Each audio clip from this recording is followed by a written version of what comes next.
کوئی دنیا کا بدتمیز بیٹھے گا جہلم سے بیٹھ کے کہے گا حضرت معاویہ نے یوں کیا. میں نے کہا لعنتی شکل و عقل والے, تم حضرت معاویہ پہ تبرہ کرنے والے آئے. حضرت علی کا سگا بیٹا امام حسن حسین ہے, اس نے تو پوری زندگی ان کے خلاف ایک جملہ بھی نہیں کہا, بلکہ ان کے ہاتھ میں ہاتھ دے کر ان کی بیعت کر کے ان کی تائید. تم حضرت حسین کا نام لے کر حضرت معاویہ پہ انگلی ساز کرنے کی کوشش کرو گے, انشاءاللہ آئین اور قانون کے دائرے میں اب وہ بل پاس ہم نے کرا لیا ہے, اس کٹی انگلی کو ہم توڑ کے دکھائیں. یاد رکھو رسول اللہ کے صحابہ حضور کی اہل بیت کی حرمت کا قیامت کا کسی نے پہلے جرت کی تھی تو تب بھی انجام کو پہنچا تھا.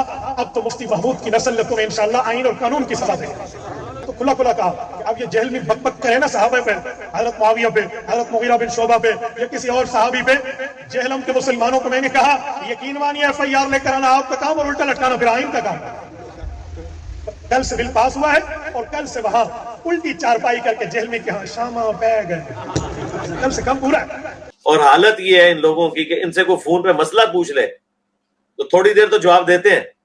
اب ہمارے یاسر عباس بھائی نے ایک علمی ڈسکشن کی نا مفتی عبدالواحد قریشی صاحب کے ساتھ کہ سر جن باتوں پہ آپ انجینئر صاحب کو برا بھلا کہہ رہے ہیں یہ باتیں تو اس سے زیادہ ورسٹ فارم میں اپنے ائمہ کی کتابوں میں پڑھ لیں.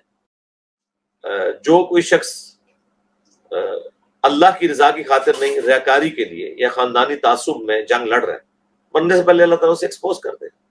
اس کا قطعاً یہ مقصد نہیں ہے کہ جو بندہ پورے اخلاص کے ساتھ دین پہ چل رہا ہے تو وہ مرنے سے پہلے مطلب نعوذ باللہ گمراہ ہو کے مرے گا. نہیں, صحیح مسلم حدیث ہے نا قیامت الدین ایک سخی کو, ایک شہید کو, ایک عالم کو بلایا جائے گا, اللہ تعالیٰ اس سے نیکیاں گنوائے گا. تو شہید کہے گا میں نے جان دے دی اور کیا کرتا, اللہ فرمائے گا کہ تو نے جان اس لیے دی تاکہ لوگ تیری تعریف کریں. اب یہ وہ بات تھی جو لوگوں کو تو نہیں پتا تھی نا, اور لوگ اسے جہنم میں دیکھیں آخرت میں کہیں گے یہ کیا ہوا جی, یہ تو پوری زندگی نیک اعمال کرتا رہا, اینڈ پہ تقدیر کا سرکار تقدیر اس پہ نہیں غالب بھائی, اس کی اپنے کیے ہوئے کرتوت سامنے ہے. ریاکاری کے لیے اس نے کیا سب کچھ, اسے اوندا منہ کر کے جہنم میں پھینکا جائے گا. پھر سخی سے اللہ تعالیٰ پوچھے گا کہ یا اللہ تو نے جہاں جہاں حکم دیا تھا میں نے وہاں خرچ کیا. اللہ تعالیٰ فرمائے گا تو نے خرچ اس لیے کیا کہ لوگ تجھے کہ بڑا امیر آدمی ہے اور بڑا اللہ کی راہ میں خرچ کرتا ہے تو دنیا میں تجھے انعام مل چکا, میرے پاس کوئی اجر نہیں ہے. یعنی ریاکاری کو شرک اصغر اسی لیے کہا گیا. پھر عالم کو بلایا جائے گا, ہاں, اور اسے وہ کہے گا میرا تو اوڑھنا بچھونا ہی قرآن و سنت تھا, اور کیا تھا, میں تو پوری زندگی قال اللہ اور قال رسول کہتا رہا. جیسا یہ آپ کو علماء کہہ رہے ہوتے ہیں نا جی, دیکھیں جی انجینئر صاحب بولتے ہیں علماء پہ جن کی پوری زندگی قال اللہ و قال رسول ہے, وہ بھی کہے گا جی قال اللہ و قال رسول. اللہ تعالیٰ فرمائے گا تو نے تو اس لیے کیا کہ تجھے بڑا علامہ کہا جائے اور آج کی ڈیٹ میں تیرے نام کے ساتھ اتنی اتنی لمبی دمیں لگی ہوئی ہوں. ٹھیک ہے جی, مشرق سے لے کے مغرب تک اور شمال سے لے کے جنوب تک. اور حالت یہ ہے ان لوگوں کی کہ ان سے کوئی فون پہ مسئلہ پوچھ لے تو تھوڑی دیر تو جواب دیتے ہیں. اب ہمارے یاسر عباس بھائی نے ایک علمی ڈسکشن کی نا مفتی عبدالواحد قریشی صاحب کے ساتھ کہ سر جن باتوں پہ آپ انجینئر صاحب کو برا بھلا کہہ رہے ہیں یہ باتیں تو اس سے زیادہ ورسٹ فارم میں اپنے ائمہ کی کتابوں میں پڑھ لیں. حضرت میں نے آپ سے ثبوت مانگا ہے, حضرت امام اعظم ابو حنیفہ رحمہ اللہ 150 ہجری میں فوت ہوئے ہیں, اور یہ بندے جن کی کتابیں آپ پیش کر رہے ہیں تو 150 ہجری میں پیدا بھی نہیں ہوئے تھے جب امام صاحب وفات پاتے ہیں. تو ان بندوں تک امام صاحب کی بات کس نے پہنچائی, یہ کوئی ثبوت دیں. ایک بندہ لکھ کے امام صاحب کے سر کو جملہ مار دے تو امام صاحب کو جملہ ہو جاتا ہے. بسم اللہ فرمائیں, ثبوت پیش فرمائیں. بیٹا ثبوت تب دیں جب بات ثابت ہو. ثابت اسے کہتے ہیں جو کہیں بات ہو تو صحیح نا. یہ تو ابو شکور مولوی کی بات اٹھا کے ہمارے سر مار رہے ہیں. امام ابو حنیفہ کی بات امام حنیفہ کی کتاب سے دکھائیں, یا امام حنیفہ کی بات امام حنیفہ کے شاگرد سے دکھائیں, یا امام حنیفہ کی بات امام حنیفہ نے جس کو لکھوائی ہے اس سے دکھائیں. امام حنیفہ 150 ہجری میں فوت ہوئے ہیں اور یہ مولوی صاحب کب پیدا ہوئے ہیں, اس نے امام حنیفہ کی بات کہاں سے سن لی, اس کا کوئی ثبوت دکھائیں. نہ اوپر کوئی سند ہے, نہ اوپر کوئی بات ہے, نہ اوپر کوئی یہ کہتے ہیں میں نے ابو حنیفہ سے خود سنا, نہ اوپر یہ کہتے ہیں میں امام حنیفہ کا شاگرد ہوں. اس نے اپنی طرف سے ایک بات لکھ دی ہے, یہ امام صاحب کا قول کیسے ہو سکتا ہے؟ ثبوت یہ مانگے, انہوں نے کہا مرزا کی بات اٹھا کر ہمیں نہ دے کہ مرزا یہ لکھتا ہے, یہ کام سارے مرزے کے. یہ بتاؤ کہ امام حنیفہ کے اس مولوی سے ملاقات ہے, امام حنیفہ نے اس مولوی کو خود بتایا, یہ مولوی نے اپنی طرف سے لکھ کے امام صاحب کے سر مار دیا. تلک الدماء قد طہر اللہ ایدینا فلنطہر السنتنا. ہمارے ائمہ تو کہتے تھے کہ وہ خون ہے جن خونوں سے اللہ تعالیٰ نے ہمارے ہاتھوں کو محفوظ رکھا ہے, ہم اپنی زبانوں کو ان سے محفوظ رکھیں. یہ بات ہے ہمارے اکابرین کی, احناف کی, شوافے کی. سبحان اللہ, یہ اس طرح کی باتیں اٹھا کے امام صاحب کے سر مار دے. وعلیکم السلام ورحمۃ اللہ وبرکاتہ. مفتی صاحب اصل بات یہ ہے کہ یہ جو کتاب ہے نا یہ مرزا صاحب نے پرنٹ نہیں کیا, پہلی تو یہ بات ہے سر جی. دوسری یہ بات ہے کہ اس کتاب سے جو پرنٹ کر رہے ہیں, جو اس کو سیل کر رہے ہیں, جو اس کتاب سے پیسے کما رہے ہیں, وہ بھی مرزا صاحب کے پاس پیسے نہیں آ رہے, وہ بھی احناف لے رہے ہیں. ٹھیک ہے, آپ اس اپنی ویڈیو میں کہیں کہ یہ اس کتاب چھاپنے والے, کتاب کو جو یہ اس کو سیل کر کے پیسے لے رہے ہیں, جن کے پاس یہ پیسے جا رہے ہیں, یہ سارے کے سارے رافضی ہیں. انہوں نے امام ابو حنیفہ پر جھوٹ باندھا ہے. تو یہ آپ ویڈیو میں بات کریں. اس طرح وائس سے کیا ہوتا ہے؟ یہی جو باتیں آپ کر رہے ہیں نا، اس کی مولوی سے ہمارا کیا واسطہ؟ اسی مولوی کے بارے میں آپ بات کریں میڈیا پہ تو ہم آپ کو مانیں گے، واقعی آپ بہادر ہیں، واقعی آپ دلیر ہیں.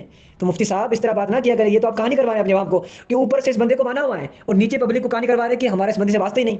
کتاب آپ لوگ چھاپ رہے ہیں، ترجمے آپ لوگ کر رہے ہیں اس کتاب کے، اور اس کتاب کی جو پرنٹ کر کے اس کو شیئر کر کے پیسے بھی لے رہے ہیں. تو یہ تو دگلی پالیسی ہوئی نا کہ باہر سے اس سے پیسے کماؤ، اس کتاب کو اپنا کتاب مانو، اور اندر سے کہہ دو اس کتاب سے ہمارا واسطے نہیں ہے. تو یہ کہانی کروانا بند کریں. مفتی صاحب یہ جو جملے آپ نے وائس کر کے اس بھائی کو بھیجے نا، یہی جملے آپ ہمیں بتائیں ویڈیو میں کہ میرا اس کتاب لکھنے والے سے کوئی تعلق نہیں، اور جو اس کتاب کو جس نے لکھا وہ رافضی، اس کے بعد جس نے یہ کتاب لکھا اور جس نے امام ابو حنیفہ کی طرف جھوٹ منسوب کیا وہ یعنی بدگمان شخص.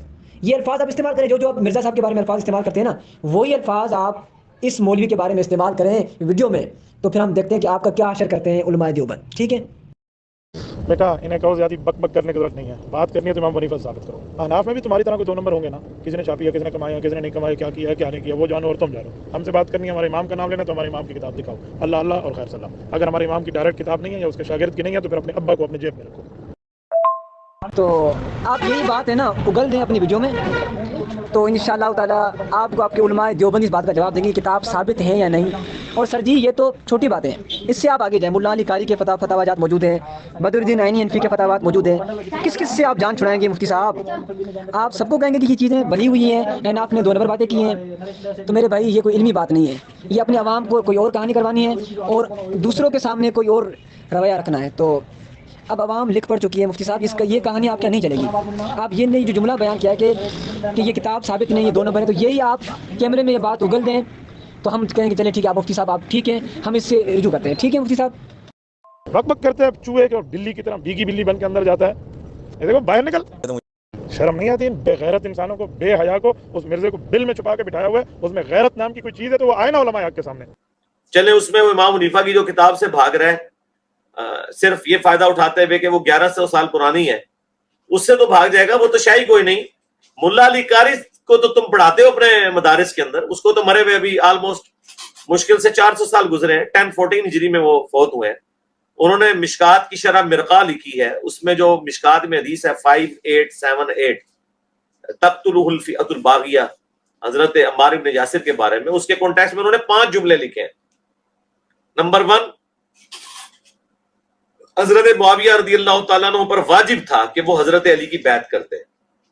نمبر 2، خلافت منفیت کی طلب ترک کر دیتے، وہ کہتے ہیں ان کے دل میں جو حکومت کی لالچ تھی اسے چھوڑ دیتے. نمبر 3،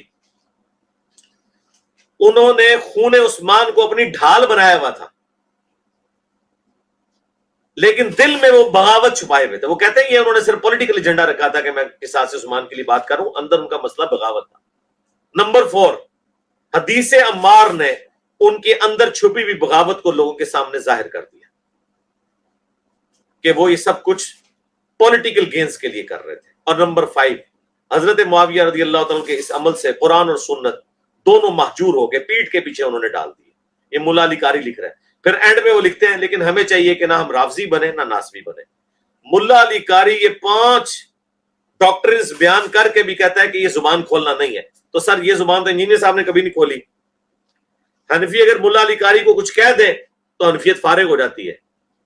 اور دوسرے ملا علی قاری سے بھی پہلے بدر الدین عینی، انہوں نے شرح لکھی ہے صحیح بخاری کی، عمدۃ القاری. اس میں انہوں نے 7083 نمبر حدیث کے کانٹیکسٹ میں لکھا ہے کہ علامہ کرمانی تو کہتے ہیں حضرت معاویہ کو بھی 1 اجر ملے گا اور علی کو 2 اجر ملیں گے.